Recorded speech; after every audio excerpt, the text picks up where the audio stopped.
dhammaan daawadayaasha ku xiran channelka MK channel ama Mimirqan channel waxaad ku soo dhawaataan barnaamijkii sharxitaanka maadada physics-ka ee fasalka form 2 ee manhajka cusub barnaamijkeenu intaan guda galin fadlan haddii aad ku cusubtaa channelka inoo subscribe gare adigoo gujinay gambaleelka like commenting waa inoo muhiim mahadsan iyadoo muddooyinkii dambe geeyga Soomaaliya degto ay ku soo badanayaan isticmaalka baraha bulshada ayaa waxaa jira dhalinyaro Soomaaliyeed kuwaas oo dhanka togan u fakaray bulshadana wax ku baraha bulshada dhexdeeda bulshada kuwada cilmiga bartay waxay u kala baxaan qaar cilmiga ay barteen la yuuraa iyo qaar tifaa u xirta sidii bulshada jahle uga saar lahaayeen dadka cilmigooda la fariisan ee fagaraha la yimid bulshadana waxtarka u leh waxaa kamid ah Ustaad Mimir Khan kaasoo muddo sanada baraha bulshada gaar ahaan mareegta YouTube-ka ardayda Soomaaliyeed ugu soo gudbinayay duruusta xanaa oo la xiriirta maadooyinka cilmiga scientifiga Ustaad Mimir Khan waxa wax ka weydiiyay goortay ku dhalatay fikradda ah inuu cashar ku soo gudbiyo YouTube-ka fikradda inay kugu dhalato waxa ka horeysa sababta wax kale ma ahan waxa jirta mar oo xiiso kamid ah xiisooyinka aan galayay oo aan soo bixiyay oo arday maqnaa maalinta xigtay maaday igu yiri saad cashirka shalay dhaafay sidoo ku heli kara oo meel aan wax ka duubto ma jira duwista markuu ku dhawaajiyay ardayga ay ugu dhalatay inaan duwis sameeyo kadibna aan soo dhigo barta YouTube-ka aan ku leeyahay duwista ugu horeysana waqtigaas ay igu noqotay ama ay ugu dhalatay inaan soo dhigo waana maadada physics ay ahayd intasan imaanin manhajka cusub Ustaad Mimir oo waqti ku bixiya soo gudbinta cashiradan ayaa wuxuu sheegay in waqti badan ku qaato diyaarinta muuqaalada cashirada oo sida taxanaha u soo gudbiyo diyaarinta horto saddex u kala baxdaa oo markii la diyaarinayo cashirada in PowerPoint maadaama PDF-yadii buug manhajkan dhigayno manhajka cusub ahay inaan haysanin PDF-ka waxa qasab ah marka hore inaan ku diyaarino ama aan ku diyaariyo PPT ama PowerPoint wax loo yaqaan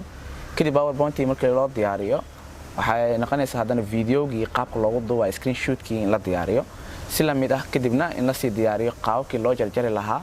ilaa maadaama aysan meesha editor joogin wax walba adiga inay isku noqotay ay wanaagsan tahay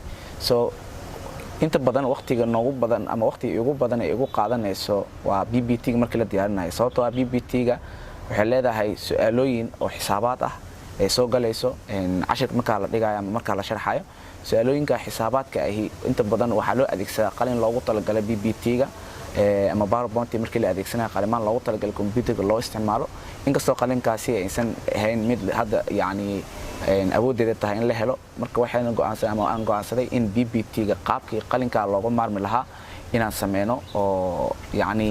sida qalinka u shaqeyn lahaa in PPT-ga ugu shaqeeyno xirfadii PPT-ga ama PowerPoint-ga aan ku lahaa meeshaas aan ugu soo bandhigo taas ay inta badan waqti badan naga qaadataa ama iga qaadataa sida aweed marka laakiin inta kale markii la jarjarayo editor lagu sameynayo ama videoga markii la sameeyo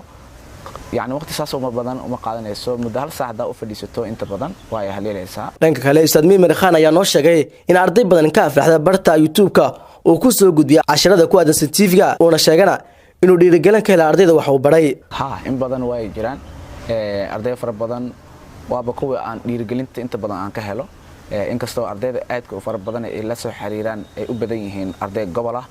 inaan ahayn inta u badaneen ama inaan u badneen dhanka Banaadir ama gobolka Banaadir laakiin ay u badan yihiin gobolada kale laakiin way jiraan arday aad u fara badan oo ila soo xiriirta oo yani markay u baahan yihiin oo kala jabr exercise markay u baahan yihiin oo kala su'aalo oo yani markaas ay ku cuslaatay oo maadada qusaysa maadaama ay ka soo arkaan macnaha barta YouTube-ka casharadii ka baxay kadibna ay soo rogaal celiyaan ama feedback ku soo celiyaan cashirka marka ay fahmi waayaan sida aweedna ay la soo xiriiraan maadaama barta YouTube-ka sida ogtahay qaybo badan ee leedahay qaybo oo negative ah qaybo positive ah inagu waxaan go'aansanay maadaama macallimiin nahana qaabka wacan ay rabno inaan positive ahaan ugu gudbino waxyaabaha aqoonta u leenahay ama xirfadaha u leenahay si ardayda ay u gaaraan meesha aan joogno waaba joognaaba meesha aan joognina si aqoonteena ama cilmiga aan naqaano ee ardayda ay ka aflaxaan taas ayaan inta badan ku dadaalnaa wax dhiirigelin ah dan asxaab haday noqoto dan arday haday noqoto dan waalid dan macallimiin haday noqoto intaba waa ka helaa oo dhiirigelinta ah dhiirigelinta ugu filan waxay tahay arday maadaama hal isbuuc hadii cashirka meesha la soo dhigin iyo la soo xiriira oo ugu yiraahdo Ustaad cashirkii qaabka u wado waa qaab wanaagsan qaabka maadaama uu wanaagsan yahay bal naga sii caajisay markii ardayga oo qaabka oo nooca u dhahayo markaan arkaba waxay noqonaysaa inaan hore u sii socdo oo yacni gadaan asoo fiirin. ugu dambeyn Ustaad Miimir Khan wuxuu talooyin u soo jeediyay ardayda ku dhiban maadooyinka scientific subjects-ka sidoo kalena ka warramay hadafku ka leeyahay soo gudbinta muuqaalada la xiriira maadooyinka subjects-ka wax ku bara ardayda Soomaaliyeed. sida la ogyahay horta ardaygu maada ma naco waa la nacsiyaa. maadadu macalina iska leh macalinka asiga jeclaysiin kara ardayga asiga nacbaysiin karo soo mar walba waxa waay macallimiinta xirfadaha ay isticmaalaan si ardaygaasi loogu jeclaysiin lahaa maadada marka la barayo oo hadafku horta hadaf la'aan horta qofku markuu socdo waa riya aan hurda loo galin. qofku waa inuu hadaf yeeshaa. hadafkaygu ugu weyn waxay tahay barta oo yani social media loo yaqaano maxaa positive ah ee iga jiraan kara